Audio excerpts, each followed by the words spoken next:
namin ano, yung mix namon ay gaobra kami kristal. This is kristal.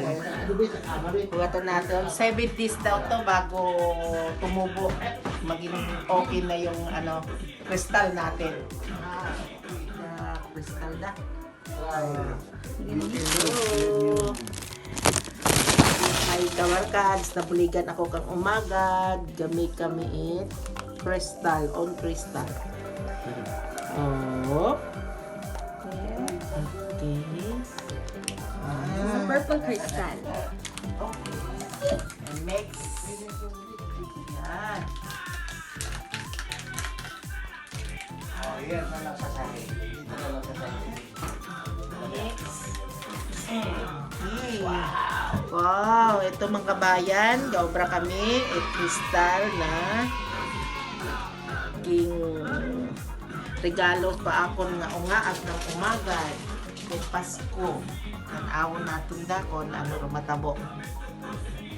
Tignan natin kung ano yung pangyayari ko amon nga mix. Ilang days ito na pala yung ginawa natin na yun na gumawa tayong sariling kristal. Ayun.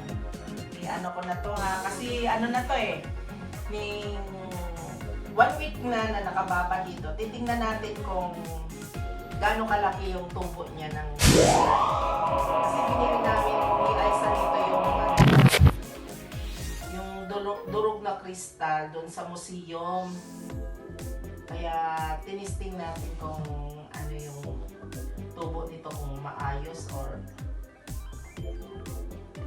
okay lang. Ayan. Ayan yung tubig niya. Tapos, ito pala siya. Yan.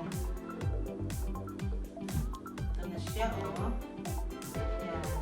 Yan siya. Saka, hugasan muna na. Yan. Kabayan, ito na yung finished product natin ng crystal. Yan. Ayan na. Practice. Medyo okay rin. Yan. Ito lang pala to. Okay. Ayan na, yung kristal natin. Bye-bye, kababayan. Experience lang. Gusto lang natin malaman kung ano yung mga ano ng kristal, kung totoo or hindi. Okay, bye-bye. Thank you. Subscribe. Bye-bye. Okay. God bless!